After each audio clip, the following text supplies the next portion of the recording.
I'm Alan Edwards from Dakar Salon, and we are going to show you how to finger wave. Finger waving is very unique. People have seen it all the way back to the 20s. You see all those great finger waves on those girls, like in The Great Gatsby. So that's why it's so much fun to do. And you could do it with longer hair, short hair, medium length hair. You just have to take your time, prepare it right, and create those beautiful finger waves. It's very sexy, it's very feminine, and it gives you that feeling of 1940s jazz. That's what finger waves are like. Okay, so the first thing you want to do is you want to prepare the hair for finger waves. So we use a gel called Big Volume Gel that's made by myself, Alan Edwards, Sheer Force Hair Products. We put it in the palm of your hand and comb it through the hair.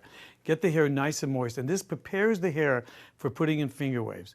Then you start finger waving, and I'll show you how to do that by combing the hair to the left, then the right, then the left, and that creates a little ridge along the top of the hair.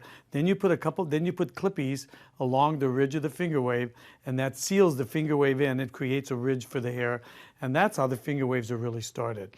And you go through and you do it all along the front of the head, like on hers, a little bit down the side, and that's about it. And it makes it really easy and fun to do.